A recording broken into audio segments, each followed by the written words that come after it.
Hoy vamos a hacer el último vídeo para explicarles cómo sería un cálculo estequiométrico, cuáles son los pasos a seguir cuando resolvemos un cálculo estequiométrico.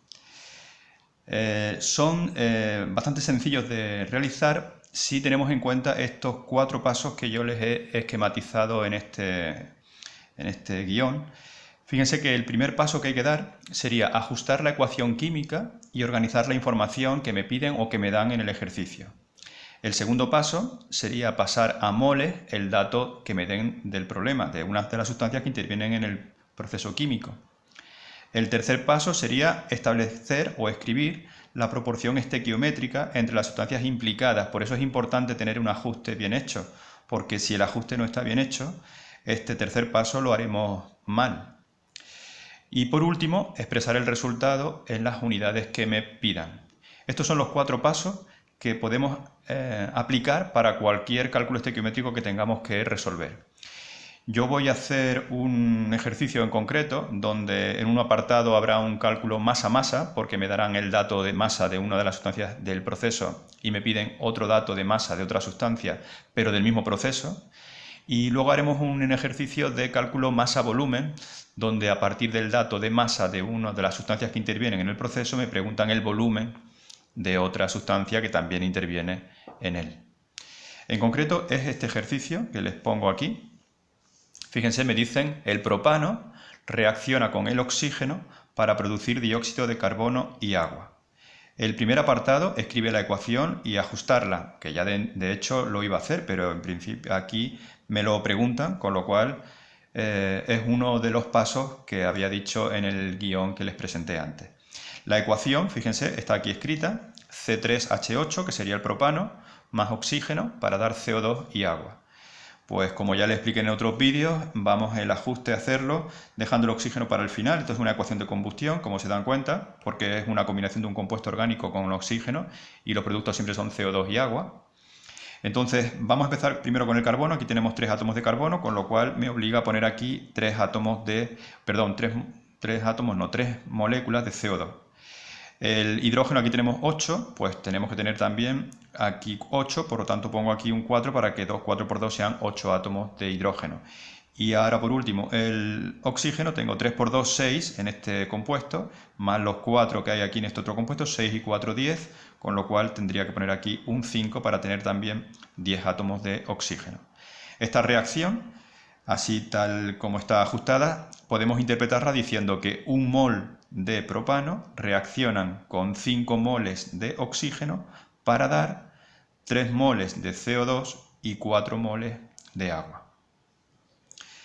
Vamos al segundo apartado. Dice cuántos gramos de propano y de oxígeno se necesitan para obtener 110 gramos de CO2. Pues vamos a ordenar la información que me piden y que me dan para resolver este ejercicio. Vamos a empezar primero con los gramos de propano. Fíjense, ¿cuántos gramos de propano? El propano se encuentra aquí, pues aquí le ponemos una M para saber que eso es lo que busco. Y el dato que me dicen para encontrar esos gramos de propano son 110 gramos de CO2 que tengo, con lo cual debajo del CO2 pongo 110 gramos. Eso sería ordenar la información para saber de qué dato dispongo y dónde quiero llegar.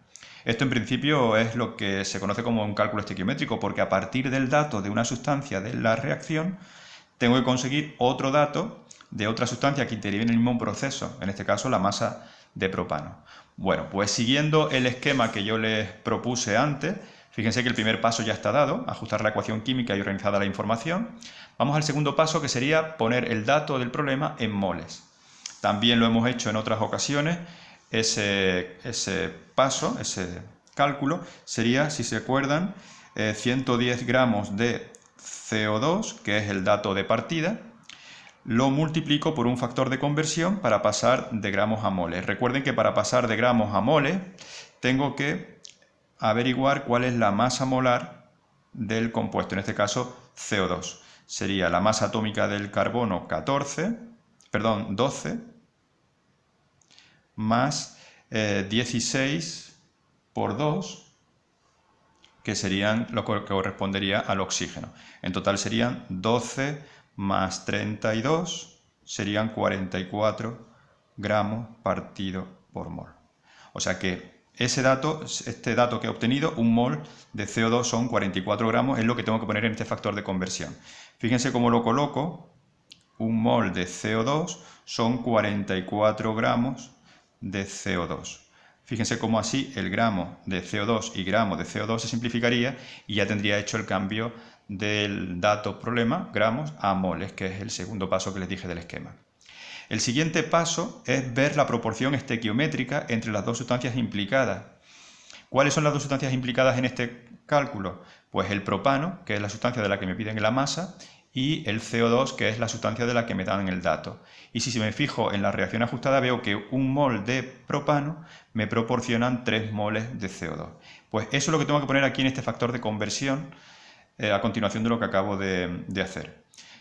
Como mole de CO2 se encuentra en el numerador, aquí pondría mole de CO2 en el denominador y diría que 3 moles de CO2 se han obtenido gracias a un mol de propano.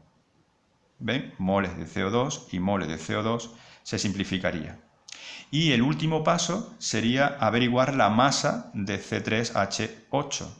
Para eso tengo que pasar de moles a gramos. Y como antes hice, necesito averiguar cuál es la masa molar del propano. Pues serían 12, que es la masa atómica del carbono, multiplicada por 3, porque son 3 átomos, más 1, que es la masa atómica del hidrógeno, multiplicada por 8, que son los átomos de hidrógeno que tengo.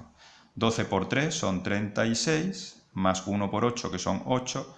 Al final sale también 44 gramos partido por mol. Ha sido una casualidad que las masas molares de ambos compuestos coincidieran. ¿Cómo pondría eso aquí en el cálculo que estoy realizando? Pues un mol de C3H8, ¿ven cómo lo pongo, si este está en el numerador, este lo pondría en el denominador? Pues un mol de C3H8 son 44 gramos de C3H8. Y mol de propano y mol de propano lo simplificaría. Así que ya estaría terminado el cálculo, porque fíjense que al final llego a los gramos de propano, que es lo que yo quería averiguar. Con la calculadora lo que tengo que hacer es 110 multiplicado por 1, por 44, y el resultado lo multiplico por lo que me salga de 44 por 3. Pongan en la calculadora el paréntesis cuando hagan esa división, porque si no ponen el paréntesis no estarían haciéndolo correctamente.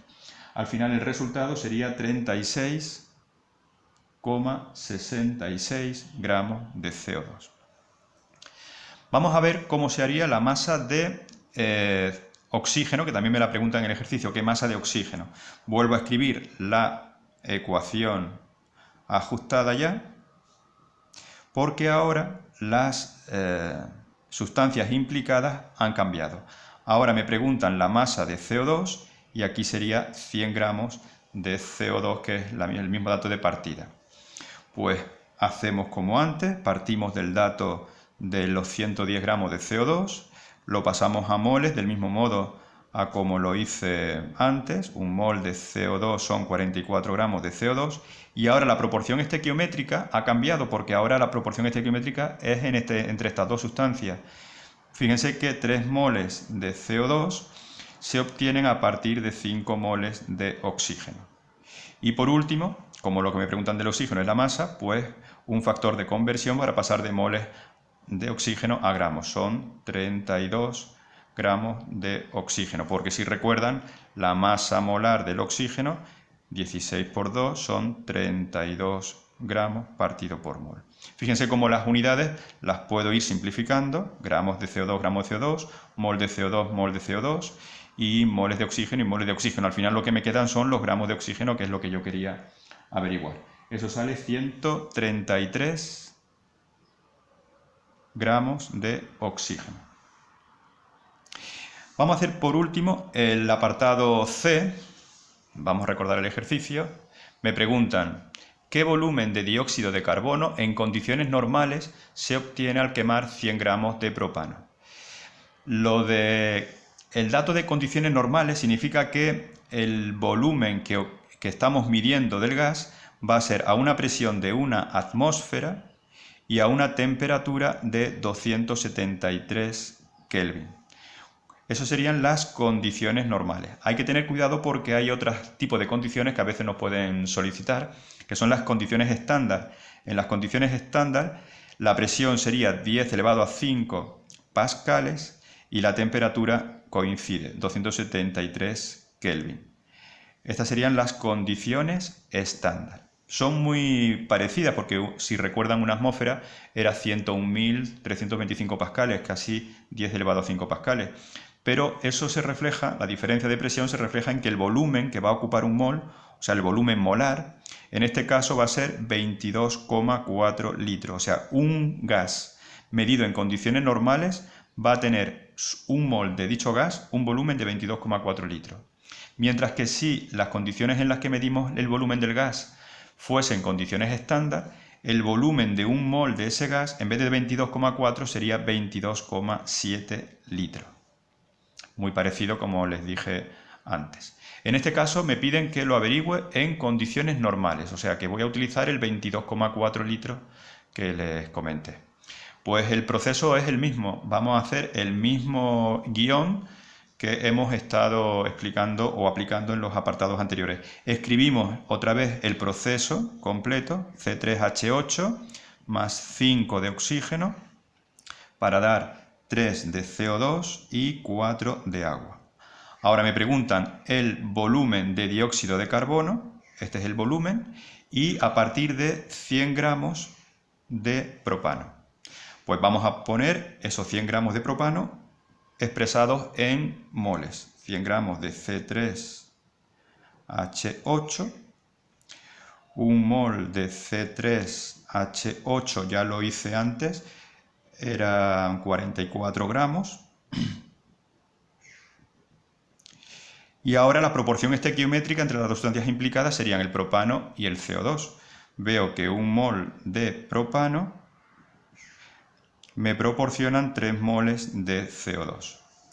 Y ahora, fíjense, no me preguntan la masa, sino me preguntan el volumen en condiciones normales. Pues aplico que un mol de CO2 en condiciones normales ocuparían 22,4 litros de CO2. Con lo cual, fíjense cómo las unidades se simplificarían. Serían gramos y gramos, moles y moles, moles de CO2 y moles de CO2. Al final me quedarían los litros de CO2 que voy buscando. Eso, al hacer la operación, saldría 152,7 litros de CO2 en condiciones normales. Bueno, pues aquí ya estaría resuelto todo el ejercicio que teníamos que resolver. Ahora toca hacerlo ustedes y practicar. Es la única forma de conseguir tener destreza a la hora de aplicar este guión que les he explicado para resolver cálculos estequiométricos y ponerse en las situaciones que les plantee cada ejercicio. Bueno, un saludo. Chao.